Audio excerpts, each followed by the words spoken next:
Така че всичко е относително. Нали? Имаше партии, които, какво беше, днеска слушах там един, дето бил направил суплес на партията на мафията, т.е. 900 гласа горки, има един общински съветник, да, един е повече от нула, но чак пък да е направил суплекс и да е разбил мафията.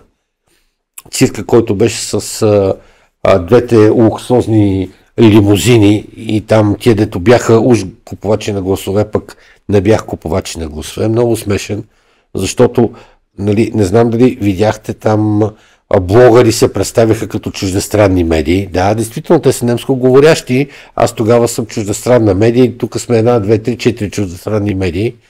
Правеха цирк, след това дойдоха всякакви видове партии и цялото внимание беше върху две коли, двама човека, които най-накрая полицията с основание каза, че няма нищо, за което да ги обвини за изборни манипулации. Един е носил 5000 лева. Сега да кажем, че аз видях хора там, с които съм правил предизборна кампания, които 5000 лева беше за сутрешното кафе. Нали? В смисъл, ходят с много повече пари. Един са блокирани сметките, другия е голям бизнесмен, картофаджия. Нали? В смисъл, 5000 лева не са чак толкова много пари. Не оправдавам никой, просто ви давам по-друг поглед на ситуацията.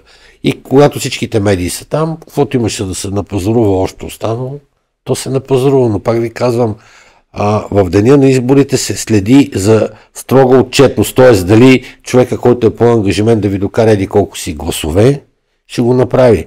Второ, когато цялата медийна среда е съсредоточена върху един град, номер с фалшивите бюлетини, с комисиите, не минава заради скандала, който, да, шапка свалям на величие, че го направихме всички заедно, защото това никога не беше правено. С една малка оговорка, аз пак ще го повторя. Има едни чували, които бяха изчезнали. Спомняте ли си?